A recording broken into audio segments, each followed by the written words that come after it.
बात राम मंदिर चढ़ावा चोरी की, इस पर हो रही सियासत की बात करते हैं। कांग्रेस ने एसआईटी जांच पर सवाल उठा दिए। पार्टी का कहना यह है कि कुछ लोगों को बचाने की कोशिश की जा रही है। देखिए रिपोर्ट। आगरा में कांग्रेस नेता सचिन पायलट ने चढ़ावा चोरी को लेकर केंद्र और राज्य सरकार पर जमकर निशाना साधा। इतना मैं जानता हूं कि कुछ लोगों को बचाने की कोशिश की जा रही है और ये किसको जानकारी थी नहीं थी, संरक्षण था नहीं था, ये सब जांच के बाद ही सामने आएगा। इस मामले को लेकर कांग्रेस ही नहीं दूसरे विपक्षी दल लगातार सवाल उठा रहे हैं। हालांकि सीएम योगी ने साफ साफ कह दिया है कि दूध का दूध, पानी का पानी होकर रहेगा। लेकिन 2027 के विधानसभा चुनाव को देखते हुए विपक्ष इस मुद्दे को जिंदा रखना चाहता है ताकि चुनावी माइलेज मिले।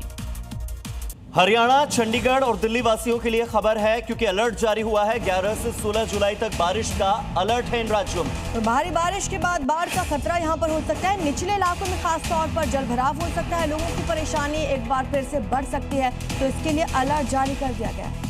तो 11 जुलाई से लेकर 16 जुलाई तक भारी बारिश की वजह से न केवल दिल्ली बल्कि हरियाणा और चंडीगढ़ में पानी भर सकता है। निचले इलाकों में जलभराव की समस्या हो सकती है। लोग सतर्क रहें, सावधान रहें। दतिया में टिकट कटने के बाद नरोत्तम मिश्रा के समर्थकों का बवाल लगातार जारी है। तो इस्तीफा और विरोध प्रदर्शन के बीच भोपाल पहुंचे हैं नरोत्तम मिश्रा। उन्होंने शांति बनाए रखने की अपील की और कहा कि उनकी पार्टी के फैसले पर उन्हें कोई नाराजगी नहीं है। दतिया विधानसभा उपचुनाव 2026 को लेकर बीजेपी और नरोत्तम मिश्रा के समर्थकों में घमाघमी जारी है।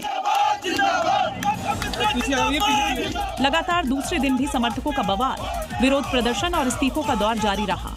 इसी बीच नरोत्तम मिश्रा भोपाल पहुंचे, जहां उन्होंने उपचुनाव में टिकट को लेकर कहा कि पार्टी से उनकी कोई नाराजगी नहीं है, जबकि समर्थकों के बवाल पर कहा कि बातचीत करके सबको मनाएंगे। यानी उपद्रव नहीं करना चाहिए।